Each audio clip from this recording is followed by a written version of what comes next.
Hi, I'm Chandler Baird, local foodie and blogger at Spokane Eats. I'm here today to introduce you guys to a brand new show that's soon to be your favorite, I'm sure of it. So we are going to be traveling all around the Spokane area, visiting different restaurants, heading back into the kitchen with the chefs themselves, learning their recipes, their tips and tricks, and you will be able to cook these recipes easily at home. We're really excited. Today we're cooking up a Thanksgiving feast here at the Montvale Event Center, so join us for the first episode of Eat Like a Chef.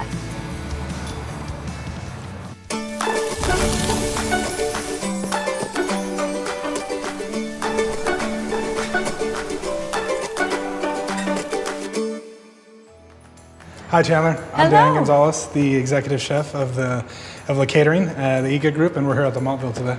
Cool, it's an awesome venue. I'm super excited. Rumor has it we're cooking a Thanksgiving feast. We are. Let's go back to the kitchen and get started. Good, my favorite holiday. Let's do it.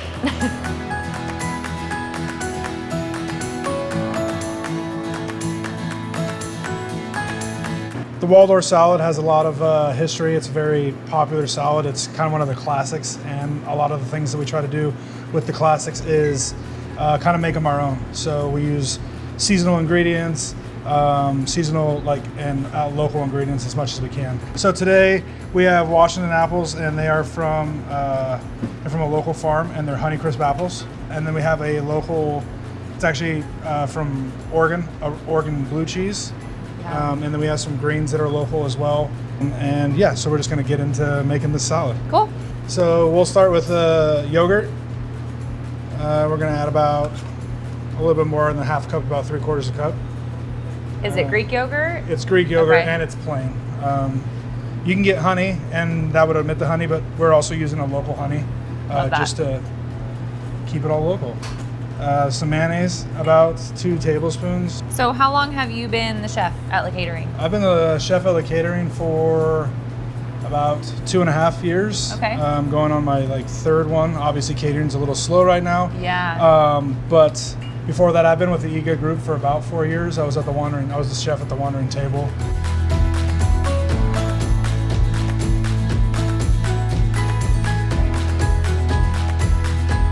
Okay, so we added the yogurt and then add a little bit of chopped parsley.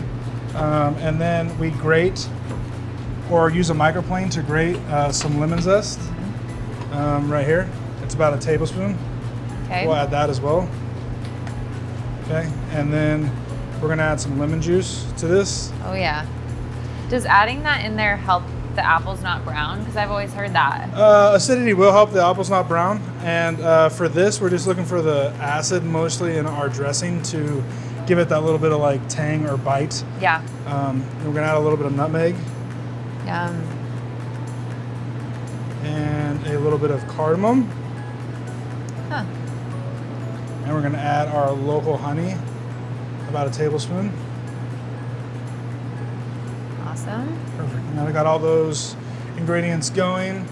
We'll go ahead and give it a nice little whisk. And then depending on how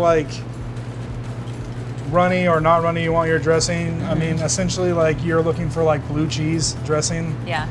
Consistency, something you would dip in. So I'm just gonna add another little bit of lemon juice. And you're not taking the seeds out first, or are you just leaving them in there? Yeah, that's fine. No big deal. Okay. And then, okay, so we have our dressing ready, okay? Cool. Now we're going to go into the greens that we use. We're using Radicchio. Radicchio is from the chicory family. It's got more of a lot of people say it's bitter. Yeah. And has that little bite to it. I like to think of it more as peppery myself, okay, as opposed to bitter. And I'm going to go ahead and take the apples. Okay. And with the apples, this you don't want the seeds in, so we're going to take out the middle of all of them and then kind of just give them a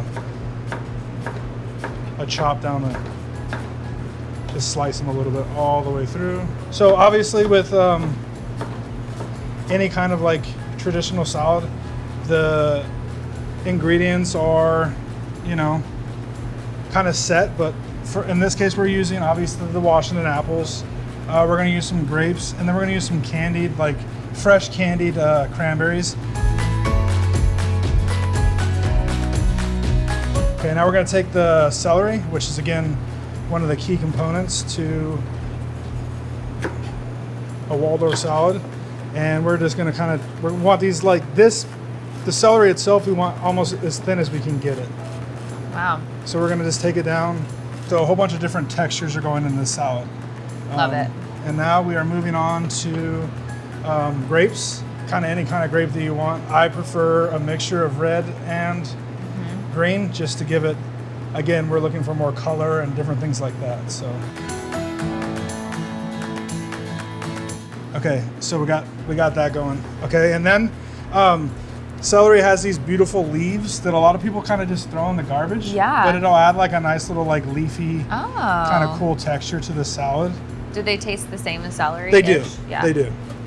Okay, so we got our dressing here. We're gonna kind of just drizzle it around.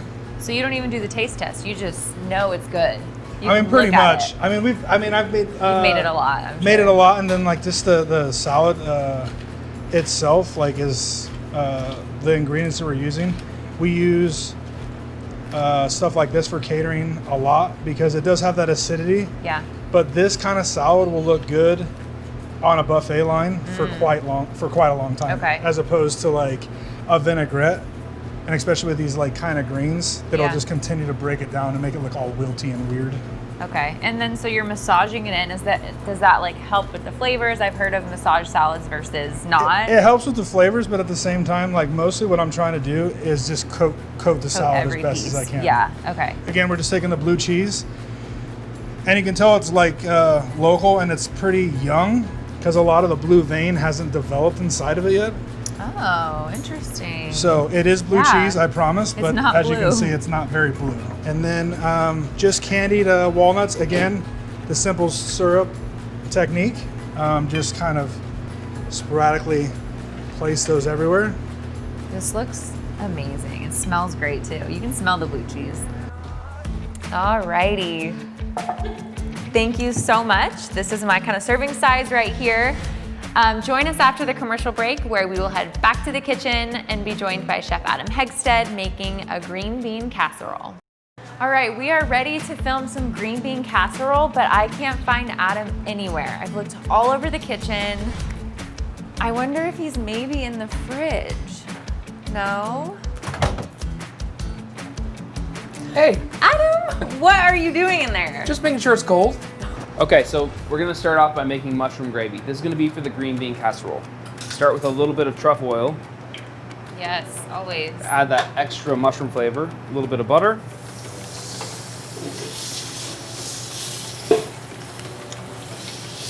You guys, that smell is so good. Can you smell that? Smells so good. Okay. We add onions. Stir those around. Get them a little bit softened up. Add our garlic. And now we have a mixture of mushrooms. There's a little bit of hedgehog mushrooms, a little bit of chanterelles, and cremini mushrooms. And you foraged those yourself, right? Of course I did. Yeah. At the grocery store. And then we're just gonna saute those a little bit.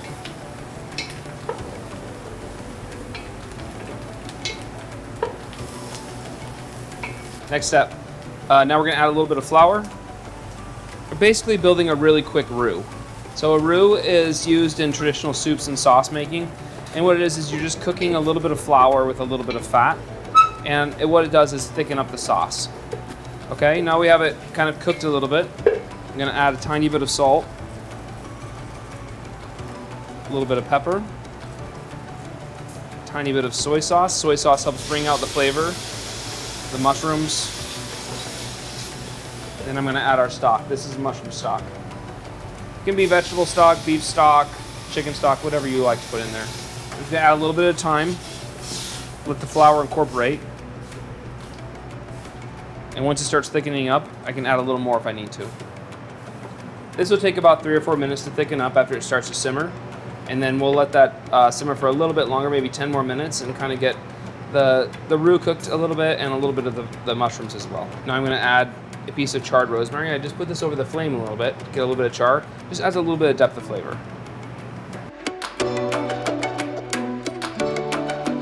Now we're gonna finish with a little bit of cream.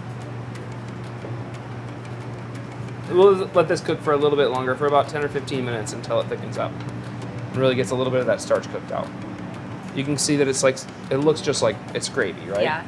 And so this is exactly what we're looking for. We're basically, like I said, is we're replacing the cream of mushroom soup in the traditional whole green bean casserole. We did our own fried onions. We blanched and chilled the green beans. Now let's put this together and put it in the oven. Do we need to take the rosemary out, or does it stay? Yeah, let's take it out. Find We're gonna bob for it. Treasure hunt. Oh, geez. There it is. All right, so we're gonna blanch and chill green beans. Yes. The reason we blanch and chill is that we want to keep all of the nutritional content and keep the vegetables nice and bright and vibrant. Yeah. And so doing this step will help when you're making the green bean casserole. You'll have the vegetables will be cooked a little bit, but they'll also stay really bright and green. So first we're gonna start with the green beans. We're just gonna snap off the little ends here. Okay. And so I already did that with all of these, and then they're gonna go into salted boiling water. Okay. Okay? You snap them just with your fingers. That's the easiest way. That's the easiest way. Okay. Cool. Okay, so this is really hot salted boiling water.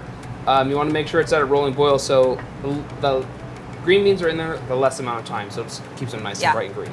And you don't want to overcrowd your water either. Okay. Drop the green beans in. We'll let them cook for like 2 or 3 minutes, then put them right into ice water.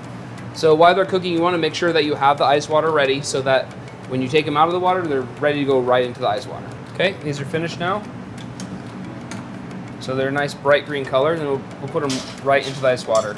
That was way quicker than I thought it would be. Well, because we don't want to cook them too long, because then they'll get kind of mushy. We really just want them to be able to get them nice and bright green, and then be able to hold that color through the cooking process. I have been murdering my green beans, turns out. Well, I think that's like, a lot of people do that with green bean casserole. Yeah. They like them to be a little bit mushy, so it's really up to you. I like them al dente, like to the tooth, like a little bit crisp. We're gonna do French fried onions. These are the onions that go on top of a green bean casserole. They're quick and easy. Start with a little bit of flour, pepper, salt, tiny bit of paprika, a little bit of baking soda. Does that help it hold, the flour hold on? It kind of makes it a little bit lighter, so it kind of like pops up a little bit when we fry it. And behind me I have the oil going too, so that's about 350 degrees. Just pouring a little bit of buttermilk over top. These are just thin onions into the flour. This is a step that I usually just don't do with the green bean casserole. I buy the onions. The onions. So this is just like one more step to have a little bit better quality and so much better. Stuff. Yeah. Now we drop them into 350 degree oil. Now this is approximate. We're just browning the onions up.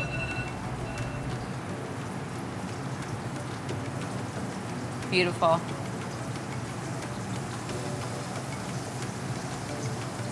You try and make them so they're not touching or on top of each other? Yeah. Just so we can get a nice even layer there. Yep.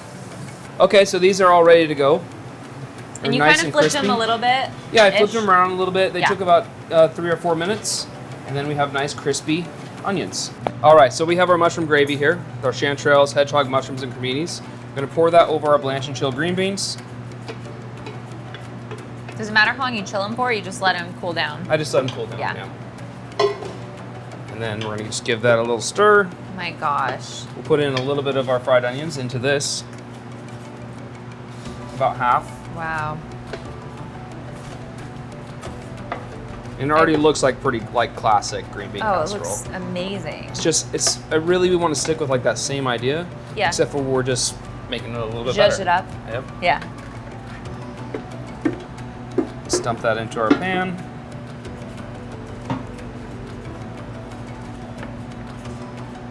Perfect.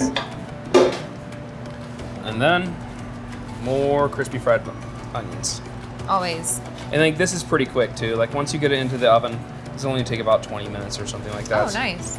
Not very long at all. That's the hardest thing about Thanksgiving or like big dinners is timing. Like trying to time it all out. It's impossible. How do you do it?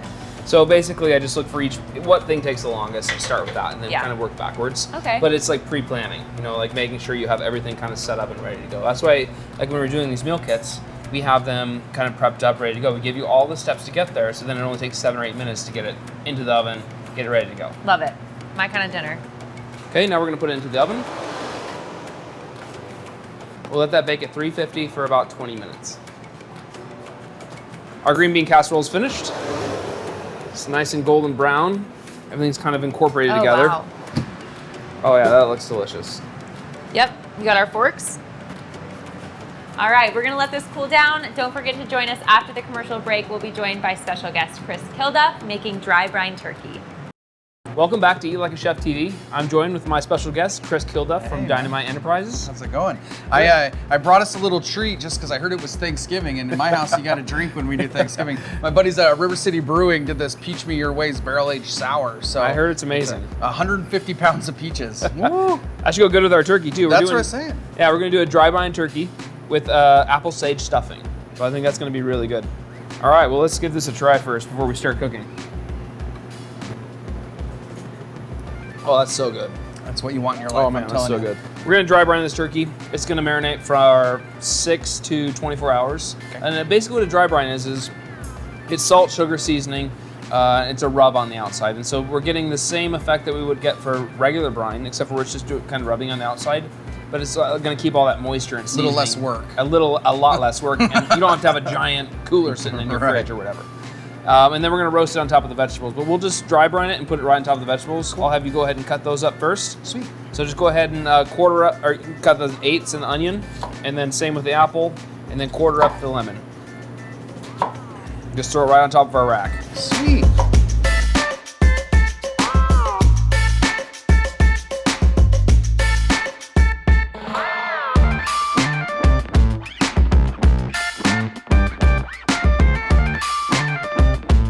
I'm gonna add garlic to this as well. Little trick of garlic to break the cloves up. Just put it on the counter, give it a good push. Boom, all the cloves. And we can just leave them in their skins. And if you want to use that for garlic bread or something like that after it's done roasting, super good. Or even like making a butter out of it. Any of those things. But really, we're just trying to get the aromatics for the turkey to roast on top of. And you can use a whole turkey as well. So here's what we got for our dry brine. I got a little bit of toasted fennel seeds. I have some toasted coriander, been cracked. A little bit of salt. Tiny bit of chili flake. I was happy to see some chili flake there. I like. Yeah, I like a little kick. Yeah. A little bit of black pepper. Then we'll finish it off with a little bit of sugar. And then it's really balances out. The sugar and salt really help cure it. And that's what's really going to give you like that perceived moisture. I mean, you're obviously not adding water, but it like adds a lot of flavor throughout the meat. Because I want to roast it with the butter on there, I'm going to start by putting a little bit of butter into the skin. So really the way to do that is you just kind of just poke your fingers through. And what that does also is not only does it like base the turkey throughout, but it dries that skin out a little bit so it gets nice and crispy. Sure. You a white meat or a dark meat guy? I like them both. Oh, so yeah. It's like, I mean, obviously I love a delicious drum or a little bit of thigh, but when you have this done properly, it's hard to beat.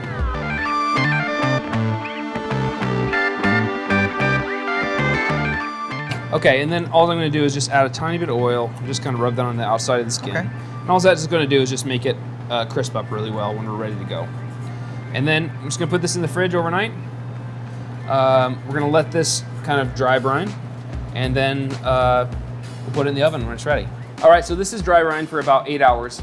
We'll take this right out of refrigeration and put it into the 300-degree oven. This will cook for about 2.5 to 3 hours till internal temperature of 165 degrees.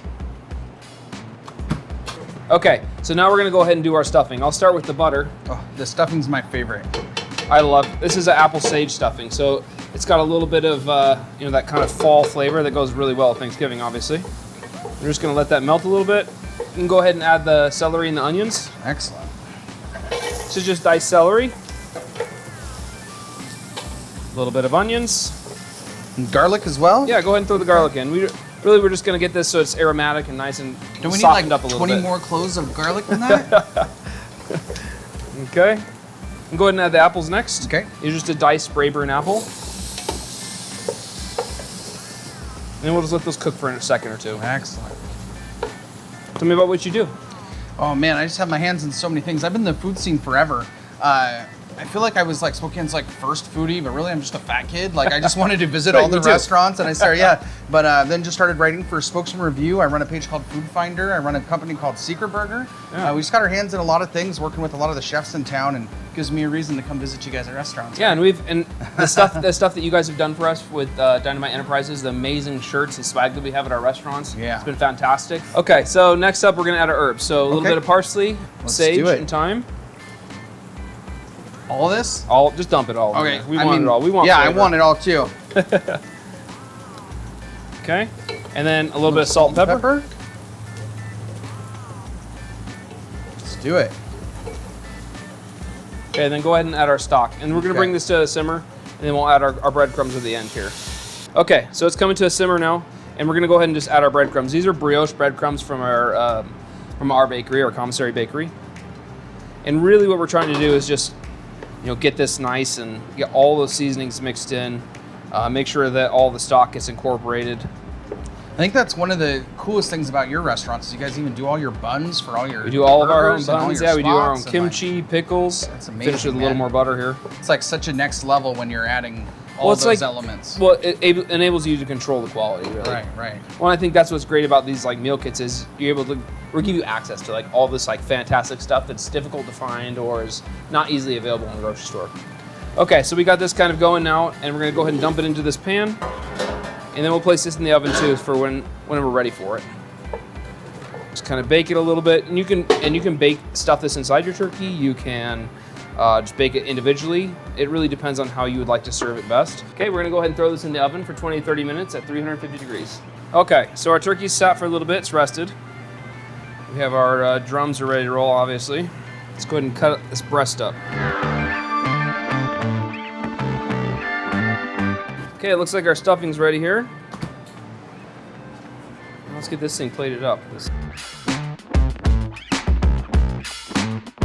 Oh, I think that turned out really well. Yeah. All right, I'll box a little bit of this up for Chandler. Yeah, she isn't eating. No, we're gonna eat this. She can have a little bit of that. All right, well, thanks so much for joining us, Kris. Yeah. Thanks for teaching us some of your tips and tricks, Adam. We are so excited for this season. Don't forget to join us next weekend for another episode of Eat Like a Chef.